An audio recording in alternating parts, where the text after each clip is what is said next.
Si quisiéramos entender el ADN económico de un país, su historia industrial sería sin duda el lugar donde mirar.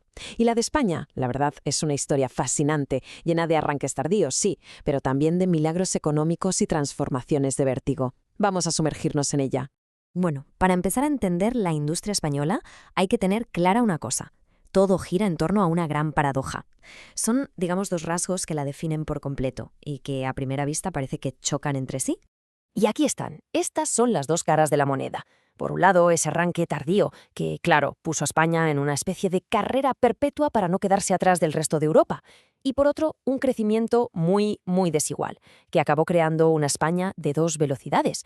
O sea, unos pocos focos industriales superpotentes y, en contraste, un interior que seguía siendo mayoritariamente agrario.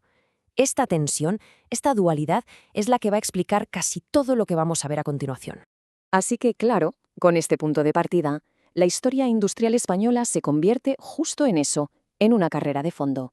Más de un siglo intentando constantemente acortar distancias con sus vecinos. Si hay algo que define este viaje, es un patrón constante de acelerones y frenazos. A mediados del siglo XIX vemos las primeras chispas, ¿no? El textil en Cataluña, la siderurgia en el País Vasco, en Asturias.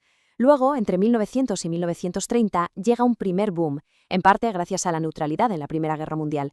Pero ¿qué pasa? Todo se para en seco con la Guerra Civil y la posguerra. Hay que esperar hasta 1959 para que arranque el gran salto adelante, el famoso milagro español. Y finalmente, a partir del 75, llega otra etapa durísima, la de la gran reconversión industrial, que fue forzada tanto por las crisis como por la entrada en Europa. Y ojo, para entender cómo se construyó esa España industrial moderna, es fundamental hablar de este concepto, el desarrollismo. ¿Qué era exactamente? Pues, era un modelo basado en tres pilares: mano de obra barata, un consumo de energía altísimo y un Estado que protegía a sus empresas de la competencia exterior. Fue el motor que levantó la industria, no hay duda, pero en su propio diseño ya estaban, digamos, los gérmenes de la crisis que vendría después. Vale, ya hemos visto la historia. Pero la pregunta es, ¿cómo está el panorama hoy? ¿Quiénes son los protagonistas ahora mismo? Por un lado, tenemos lo que podríamos llamar la vieja guardia. Hablamos de la siderurgia, los astilleros, el textil, los sectores que fueron la columna vertebral de aquel desarrollismo.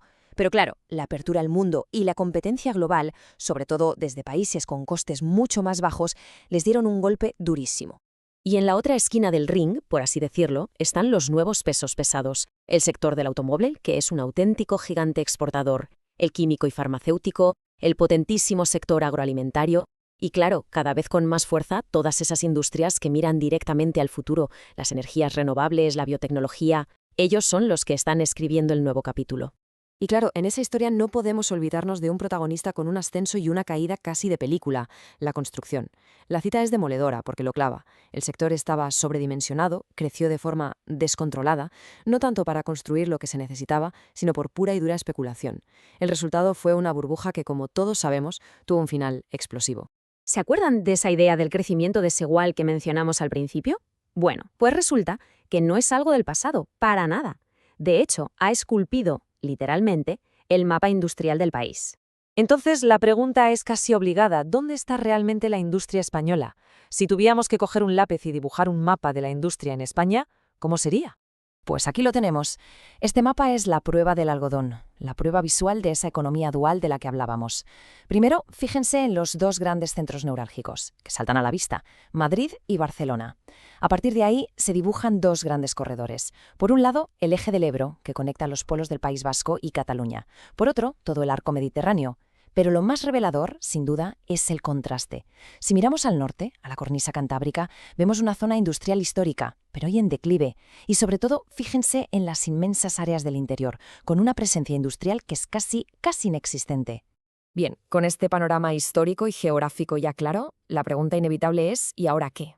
¿Cuáles son los grandes retos que tiene por delante la industria española?